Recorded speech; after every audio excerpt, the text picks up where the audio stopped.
సిద్దిపేట జిల్లాను మర్కూర్ మండలంలో నిర్మించనున్న కొండపోచమ్మ జలాశయం సేకరణకు అడ్డంకులు తొలగిపోయాయి. సీఎం హామీతో భూములు ఇచ్చేందుకు బైలంపూర్, మామిడ్యాల, తానేదర్పల్లి అంగీకరించారు.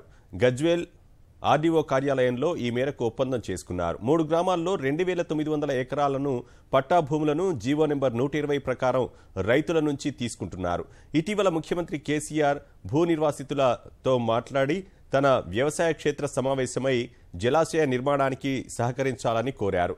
ఎకరాకు 12 లక్షలు, ముంపు గ్రామాల్లో 18 ఏళ్లు నిండిన వారికి 2 పడక గదుల ఇళ్లు నిర్మించి ఇస్తామని హామీ ఇచ్చారు.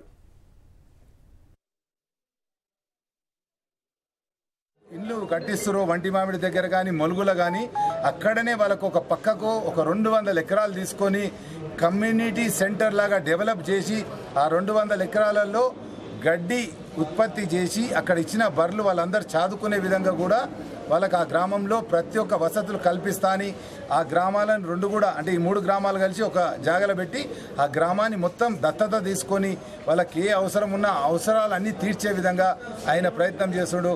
అక్కడ ఉన్న 10th క్లాస్ దాటి ఇంటర్మీడియట్ కానీ డిగ్రీ చేసిన వాళ్ళందరికీ కూడా అక్కడ ఒకటి ప్రాసెసింగ్ యూనిట్ కానీ ఇంకా ఏవన్నా ఉత్పత్తి చేసే ఫ్యాక్టరీ స్థాపించి వాళ్ళందరికీ కూడా ఉద్యోగాలు కల్పిస్తా అని కూడా కేసీఆర్ గారు చెప్పారు.